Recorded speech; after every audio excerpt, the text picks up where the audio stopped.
Muito bem, pessoal. Beleza, vamos lá. Vamos iniciar mais uma correção de exercícios do nosso grupo do WhatsApp. Perfeito? Para quem está chegando agora aqui no nosso canal é o Dominando Informática. A nossa ideia aqui é trabalhar conteúdo de informática para concurso público. Nós temos um grupo do WhatsApp, e nesse grupo do WhatsApp eu estou sempre colocando questões e as correções dessas questões eu trago aqui para gente no YouTube. A ideia é que a gente compartilhe essas informações lá no nosso grupo do WhatsApp e que a gente tenha correção aqui. E com isso a gente vai crescendo o grupo do WhatsApp e vai crescendo também o nosso canal aqui no YouTube. Beleza?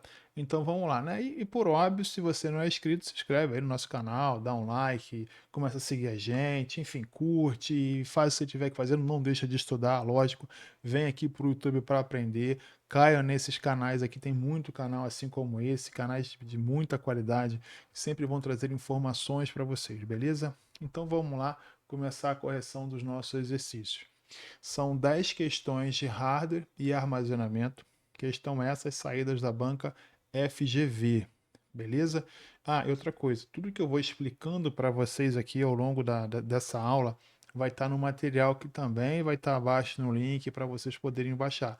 Nesse link vocês baixam as questões, nesse link vocês também vão baixar a explicação. Então, se por acaso você caiu de paraquedas aqui nesse link, pesquisou no YouTube, enfim, ou está vindo através do grupo, assiste a aula. Só assiste a aula. Perfeito? Depois você vai lá no link, baixa essas informações e lê, estuda e assim vai. Depois volta aqui na aula e assiste de novo, caso tenha passado alguma coisa que você não lembre. Mas não fica tentando baixar, acompanhar. Assiste a aula. Beleza? Deixa fluir. Vamos embora. Vamos seguir. Questão 1. O que nós temos aí? Questão 1 é a questão que ele está falando a respeito de caixa de e-mail, de como enviar e-mail a partir do Microsoft Outlook, certo? Então ele traz para a gente uma imagem aqui ao lado, certo? Fiquem atentos com essas questões, cara, isso aí não tem o que fazer. É você lembrar do que tem aqui dentro do botão e pronto, não tem o que fazer, certo? Então ele traz para a gente aqui uma tela e faz a seguinte introdução. Considere que Jorge necessita confirmar uma reunião online com Maria, certo? As opções de envio desse e-mail por meio do botão enviar tá aqui, ó. Lembre-se o seguinte, isso aqui tá na prova, tá? Essa informação aqui que eu estou passando para vocês aqui, ó, isso tá na prova, certo? Isso aqui tá na prova. Isso aqui eu trouxe para vocês agora para vocês lembrarem como é que é. Perfeito? Então vamos lá. As opções de envio desse e-mail, que e-mail é esse? É o e-mail que o Jorge quer enviar para Maria confirmando a reunião. Por meio desse botão enviar, o que tem ali dentro? Ali dentro tem enviar e enviar com confirmação. Ó, é isso que você está vendo aqui? Não. Ali dentro tem enviar, agendar, enviar e iniciar uma aula direta. Tá aqui, ó, enviar, agendar, enviar, iniciar uma aula direta. Então, gabarito letra B. Enviar com confirmação está fora. Enviar também com confirmação está fora e reenviar também está fora. Lembrando de novo, essa imagem aqui eu coloquei para vocês saberem o que realmente tem dentro do botão, tá bom? Essa imagem preto e branco é a imagem que veio realmente da prova. É só para vocês entenderem que tem que lembrar do que vocês viram lá em algum momento, seja na caixa de e-mail de vocês, ou seja fazendo o estudo aí intensivo que vocês estejam fazendo. Perfeito? Então, vamos embora, vamos para a próxima. Questão de número 2. Está te mostrando uma imagem aqui e ele quer saber qual é a relação de cada um dos números, tá? Ó, a imagem a seguir ilustra de modo simplificado alguns conectores localizados na parte traseira de uma placa-mãe. E beleza. E ele quer saber o seguinte: o que significa, o que é cada tipo de conexão dessa que se tem aqui numerada. Dica para vocês, né? Se vocês não sabem ainda, mas comecem a ficar ligados no seguinte: aprendam a fazer questão, certo? Como assim, professor, aprender a fazer questão? Estou estudando um maior tempão já, claro que eu sei fazer questão. Eu sei disso, que eu sei, eu tenho certeza. Mas o que eu quero dizer é que, principalmente nessas partes visuais, de informática, assim, essas coisas desse tipo, você olha, por exemplo, para esse conector e não tem a menor ideia do que é. Você olha para o 2, fala também não sei. Tu olha para o 3, fala, tô mais perdido ainda, professor. Mas tu olha para o 4, tu fala assim, pô, esse 4 me parece um HDMI. Cara, beleza, tu já sabe que o 4 é HDMI. Tu olha para o 5, também não tem a menor ideia do que é o 5. Mas tu olha para o 6, tu fala, opa, USB. USB você conhece. Tudo que você se conecta hoje em dia, o seu cabo de telefone já tem uma entrada do tipo USB. Beleza? Então você já mata sabendo pelo menos o 6 e o 4. Professor, mas eu não sei o que é um, não sei o que é 2. Vai por eliminação. Vamos embora, vamos tentar. Depois eu vou explicar o que é cada um, mas estou te ensinando a fazer a questão. O último é o 6. O 6 é USB? Aqui é HDMI, então não é. O 6 é. Não é? Não é e não é. Então o que sobra nesse caso? Só sobra o USB. Mas você também na dúvida ainda, você não está muito confiante no que eu falei. Não, sei lá, não sei qual é desse professor novo aí. Olha a 4, HDMI. Então tu já mata aqui, já sabe que nesse caso o gabarito é a letra C. Porque o último é USB, não tem outro aqui que seja USB. Só tem ele, tá? Então vamos lá agora aprender o que é cada um. O 1 é o PS2, tá? Essa conexão PS2 antigamente era utilizada para mouse e teclado. Ainda existem mouse e teclados hoje em dia que tem conexão PS2, tá? É um conectorzinho, uma pontazinha verde e uma pontazinha na cor roxa, perfeito? O 2 é o VGA, é o que conecta ao monitor. Você tinha aquele cabo lá que você conectava no monitor e conectava atrás do computador, que é isso o número 2. O número 3 é um DVI, ele é mais largo um pouquinho na cor branca, certo? É para vídeo digital. O 4 já falamos, vocês já sabem que é o HDMI. E o 5 é o conector de rede, cabo de internet, como você preferir. Mas, por exemplo, lembre-se que é conector de rede. A gente pode dizer que é cabo de internet, cabo disso, mas isso aqui é o conector de rede. Conector do tipo RJ45. Perfeito? Então, nosso gabarito aqui é a letra C. Vamos embora para a próxima? Número 3. O que eu tenho na 3? Dentre os componentes, a parte física de um computador, utilizada em informática aplicada ao diagnóstico de imagem, como é denominado o componente, que tem as funções básicas de processamento e controle de fluxo de dados. Vamos ler de novo para ficar mais claro, né?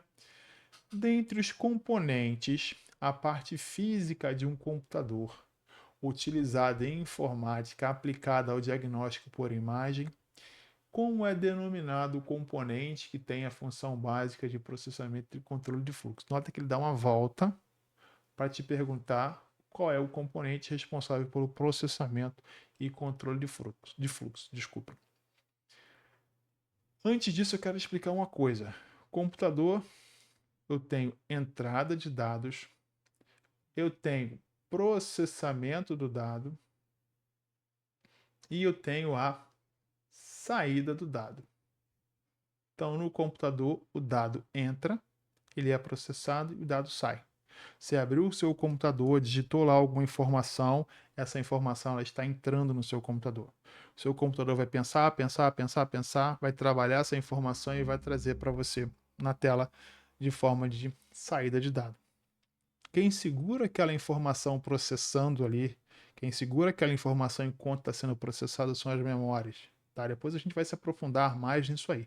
Mas aqui é uma explicação bem mais simples para você entender como é que funciona a coisa. Então você entrou com a informação, essa informação vai ser processada, a memória principal que você tem ali, ela vai estar segurando aquela informação funcionando temporariamente, certo? Você vai ter aquela memória onde você vai salvar os seus arquivos, não vamos entrar nisso agora, certo? Mas o que eu quero que você entenda é entrada, processamento e saída de dados. E as informações enquanto estão sendo processadas são as memórias, ou a memória, enfim, que está segurando aquilo aberto. E a memória principal segura aquilo aberto. Vamos embora. Baseado nisso, vamos tentar responder. Ele quer saber quem faz o processamento. Acabei de explicar. Memória não faz processamento nenhum. Sistema de entrada e saída, está aqui, ó, não faz processamento nenhum. São coisas independentes. Entrada é uma coisa, processar é outra, sair é outra. Placa principal faz isso? Muito menos. Mouse faz isso?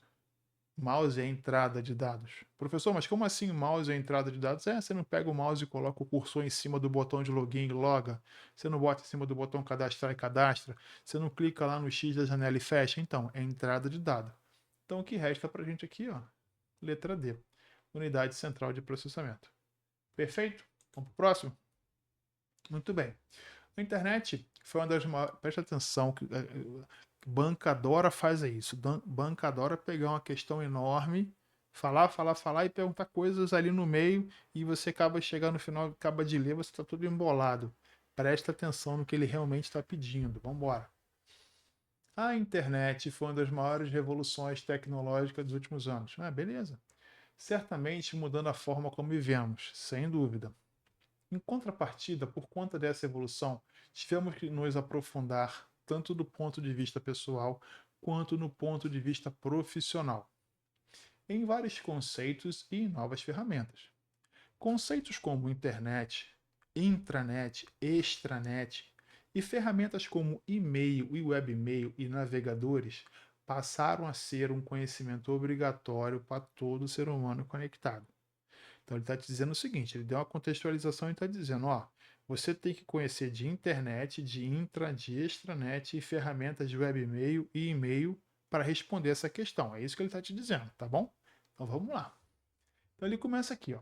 Primeiro conceito. A extranet é uma rede pública? Tá fora.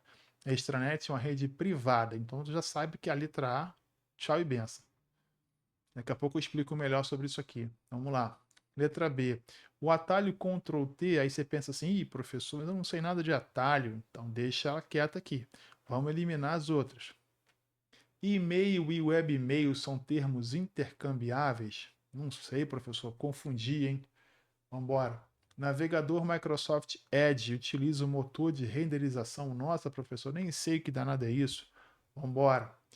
A intranet é utilizada exclusivamente. Toma cuidado com os termos.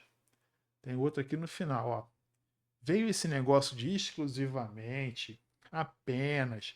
Toma cuidado, já pula com isso e fica esperto. Ó, a intranet é utilizada exclusivamente para comunicação entre diferentes organizações, enquanto a extranet é utilizada apenas para uso interno de uma empresa. Vamos lá. Pessoal, como eu falei na questão anterior, aprendam a fazer questão. Sempre que você tiver, talvez você já tenha ouvido esse conceito, mas se não ouviu, vai ouvir agora. Sempre que você tiver uma questão com 5 respostas, você sempre vai ter uma absurda. Sempre. Você vai ter uma que é a resposta absurda, que é aquilo mais absurdo possível. Tá? Aí você ali dentro vai ter, por óbvio, a resposta certa. Mas próximo da resposta certa vai ter uma quase certa.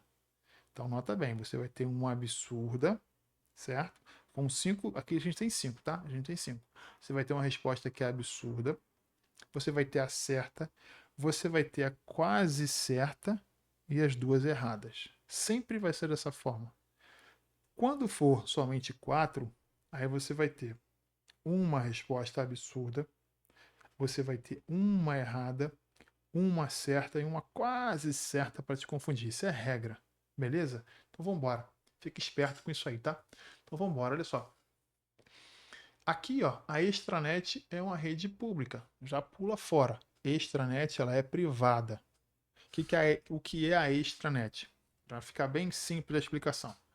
Extranet, ela é como se fosse, não, ela é um braço do sistema que você tem, certo? Que roda na sua empresa, que quem está fora, por exemplo, os seus fornecedores, podem acessar. Beleza? Então você tem ali uma extranet, é um sistema que roda dentro da sua empresa para fazer alguma coisa, não sei, seja para o que for, e você dá um braço para alguém acessar isso ali. Isso é extranet, beleza? Aqui, só completando esse final da letra A, ele está dizendo o seguinte, ó, a intranet é uma rede privada. Aí você fala assim, pô, legal, a intranet realmente é privada. Acessível apenas, olha aqui, ó, internamente. Não é verdade. Você pode acessar a intranet através de VPN.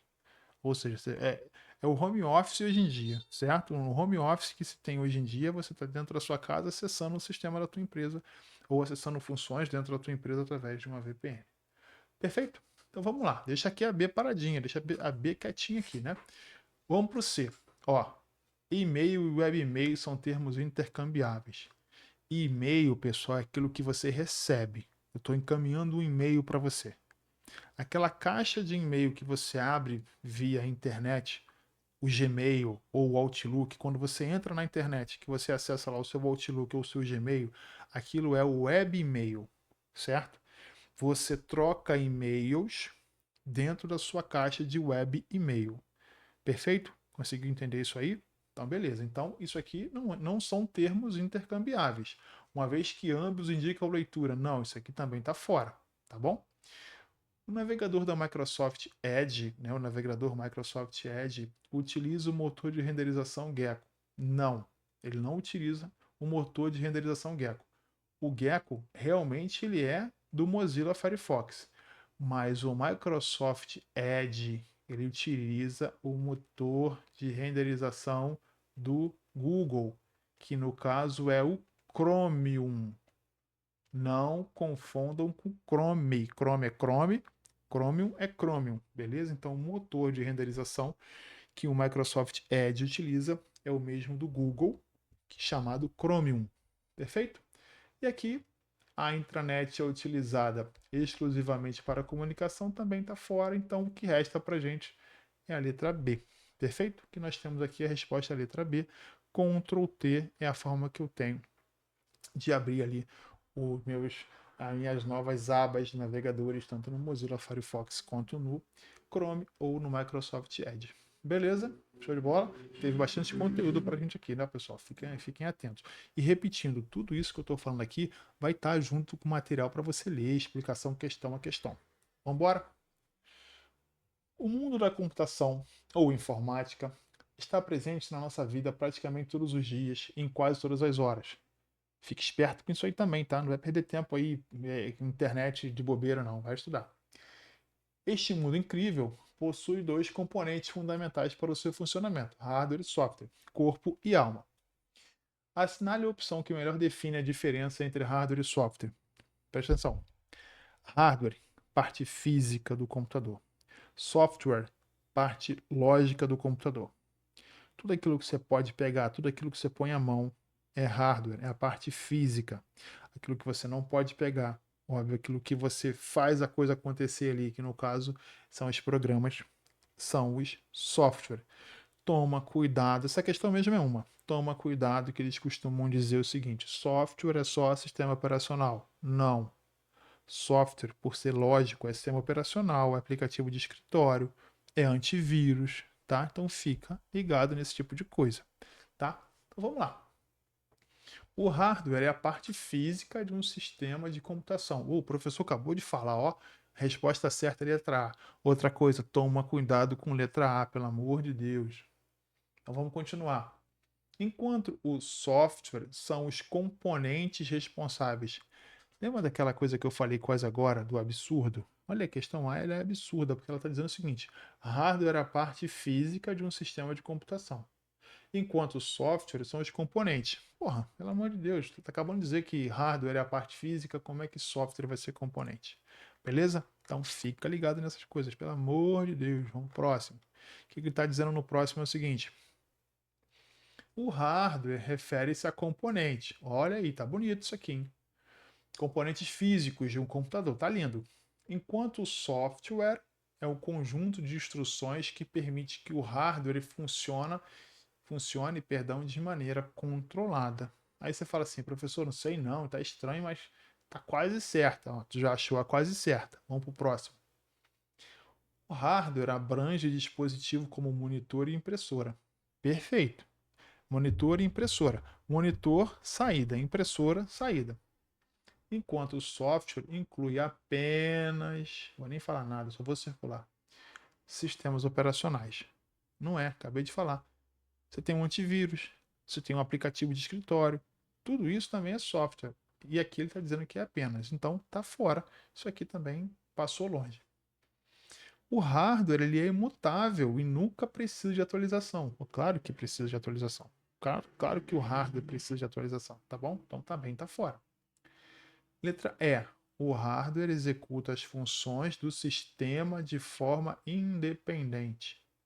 Hardware funciona de forma independente? Não sei, professor, está estranho. Enquanto o software só é necessário para a interface do usuário. Lembra que quando eu expliquei lá no início hardware e software, eu falei corpo e alma? Hardware precisa do software, software precisa do hardware. Hardware, corpo, software, alma. Corpo e alma. Então, letra E também está fora. Então a gente tem como resposta aqui, qual a resposta? Letra, cadê ela? Cadê ela? Cadê ela? Vamos lá. Letra B de bola. Aqui, ó. Hardware refere aos componentes físicos do computador, perfeito, enquanto o software é o conjunto de instruções que permite que o hardware funcione de maneira controlada, corpo e alma. Show de bola? Vamos para o 6. Um usuário decidiu adquirir um computador com uma série de características. Uma delas é que o equipamento dispõe de ao menos um disco do tipo drive estado sólido, do inglês SSD. Uma característica inerente ao disco SSD então ele quer saber uma característica que é pertinente ao SSD. É isso que ele quer saber. Aí você pode pensar assim, bom, certeza que nesse meio ali vai ter várias coisas de outros, certeza, você pode ter certeza disso. Vão ter outras características, né, para a gente ficar mais claro. Vamos embora para ver isso aqui? Ó, uma característica inerente do disco SSD é de conter uma única trilha espiral espiralando do centro para a borda do disco. Fora. Isso é característica de CD e DVD. Perfeito? Então essa ideia aqui da letra A é característica de CD e DVD. Esquece isso. Letra B. Empregar uma técnica conhecida como gravação em serpentina. Isso é utilizado nas fitas magnéticas, tempo de Guaraná de rolha, lá para trás, certo? Então isso aqui também está fora. Essa característica aqui é de fita magnética. Letra C. Estrutura-se como um conjunto de 7 níveis físicos operando em um único disco. Sai fora, esquece. Possuir um ou mais pratos circulares cobertos por um material magnetizável, característica de HD. Por eliminação, utiliza-se memória flash para armazenamento de dados. Beleza? Então essa é a resposta. Olha só, SSD não tem partes removíveis. Pensa nisso aí. Lembra disso. SSD não possui parte, não possui disco, nada disso.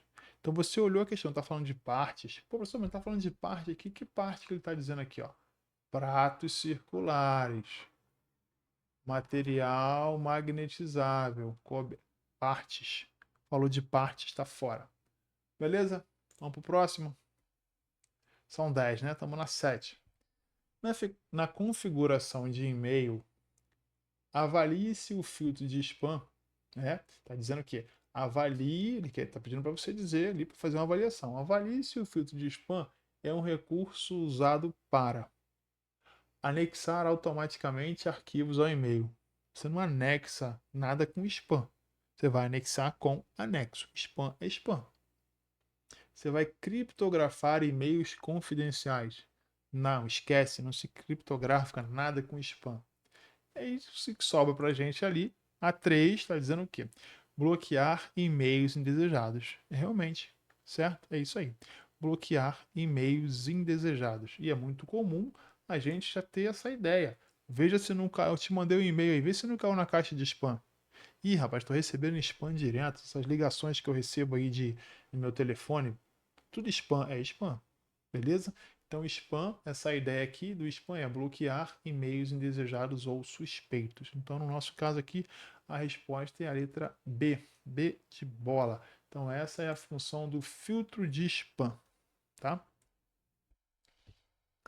Considere as seguintes assertivas sobre componentes básicos de microcomputadores e seu funcionamento. Beleza? O que ele está dizendo ali? Está dizendo o seguinte: o sistema operacional ele é um componente do hardware do computador? O sistema operacional ele é um componente do hardware? Sai fora. O mouse é um dispositivo periférico de entrada de dados? Presta atenção numa coisa. Vou fazer um desenho aqui de um computador, de um monitor, na verdade. Vou fazer um desenho aqui de uma torre, certo? Fazer uma torrezinha aqui das antigas. Hoje em dia está tudo diferente.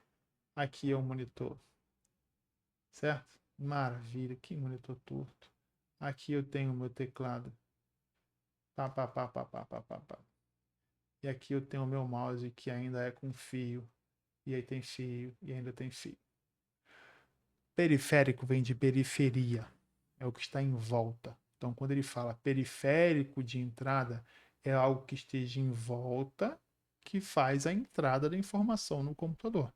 Então, por isso que está escrito aqui o seguinte: o mouse é um dispositivo periférico, vem de periferia que está em volta, é um periférico de entrada. Esses termos periféricos não são muito usados ultimamente, não, tá? Isso aí é mais da antiga para a gente não dizer a idade. Então é o seguinte: periférico de entrada. Então, realmente, o mouse é um dispositivo periférico de entrada de dados. Já expliquei e vou explicar de novo. Você pega o mouse, você clica no botão lá de cadastrar, de logar, de fechar a página, ligar o computador, ele está dando a entrada na informação. E a memória RAM, ela é apagada quando o computador é desligado. Perfeito. Então, 2 e 3. Onde é que tem 2 e 3 aqui? Letra E, 2 e 3. Certo? Essa é a resposta da nossa número 8. Beleza? Então vamos embora que a gente está quase no final. Universal Serial Bus, USB, conhecido em português como porta serial universal, ou seja, no caso, né, é um padrão da indústria que define especificações para cabos, conectores e protocolos. Presta bem atenção no enunciado, hein? Define especificações para cabos, conectores e protocolos. Com base nesse contexto, analise a afirmativa a seguir. USB é um padrão exclusivamente utilizado para conexão de dispositivo de armazenamento?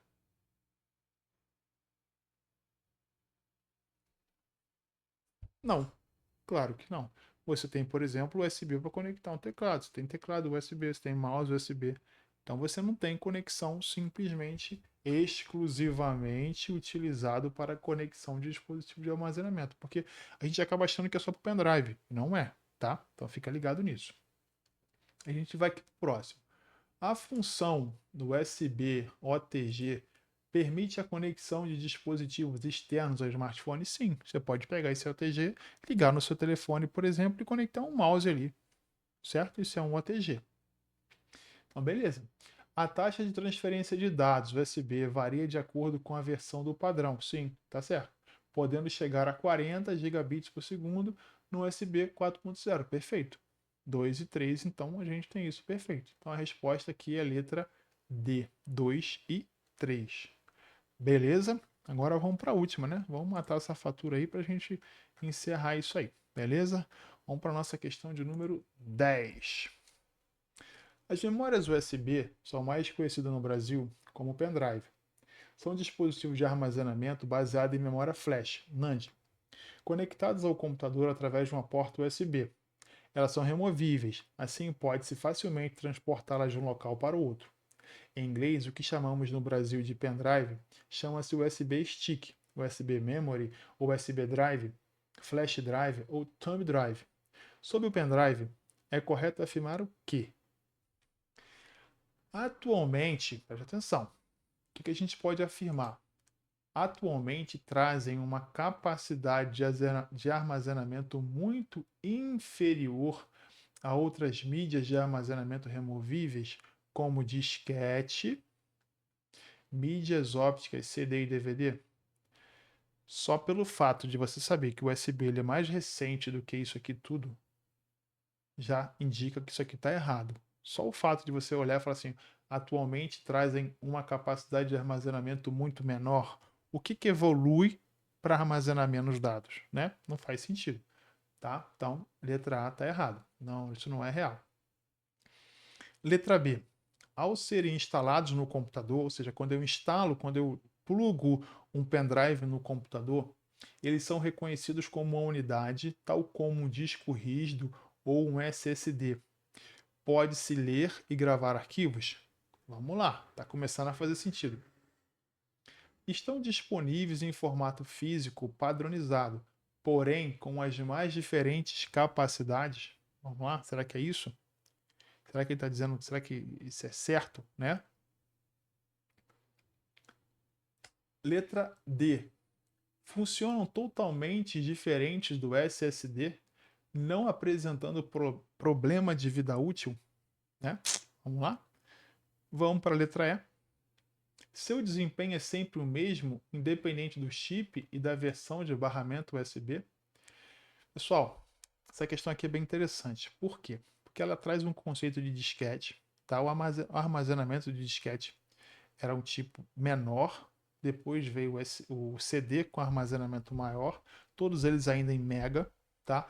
Depois veio para o DVD que trazia giga, tá? Então só para vocês terem uma ideia, a gente tinha mais ou menos aqui no CD em torno de 700 MB. A gente foi para o DVD, a gente tinha a faixa na época de 4,7 GB, que era o gigabyte, perfeito? E aqui, enquanto a gente tem os nossos pendrives, cara, já tem pendrive hoje, pô, de 32, 64, 128 GB, tá? Então o pendrive realmente, o pendrive ele não tem um armazenamento menor, é maior, tá? Então a letra A está fora. A resposta aqui é a letra B. Por quê? Ao serem instalados no computador, ou seja, quando eu ligo, eu plugo o meu pendrive no meu computador, ele realmente é reconhecido como uma unidade, tal como um disco rígido ou um SSD, onde a gente pode ler e gravar arquivos. Beleza? As outras informações aqui que a gente tem tá furado, tá? A resposta dessa aqui é a letra B. Perfeito? Então, pessoal, espero que tenham gostado dessa nossa correção. Em breve nós teremos mais correções. Todas as correções dos exercícios que a gente está colocando no grupo vão sempre estar caindo aqui, certo? Como eu falei para você, o pessoal que está chegando agora aí, nós temos um link abaixo aqui na descrição, que é o link do nosso grupo do WhatsApp. Você pode entrar lá, certo? Fique à vontade, clique e entra lá. A gente compartilha essas informações sempre, então compartilhando exercício. O nosso grupo está voltando às atividades agora, então a gente tem a ideia de prepará-los aí. A minha ideia é compartilhar com vocês a maior quantidade de conhecimento possível. Então a gente sempre vai estar fazendo essa bateria de exercícios, beleza? Então espero que tenham gostado do vídeo. Como sempre, eu vou pedir para vocês, deixem o like de vocês aí, se inscrevam no canal, porque a tendência é fazer o canal crescer. Beleza, pessoal? Então, um forte abraço para vocês aí. Vamos seguir junto aí, vamos dominar essa informática de concurso público. Um abraço, tchau, tchau.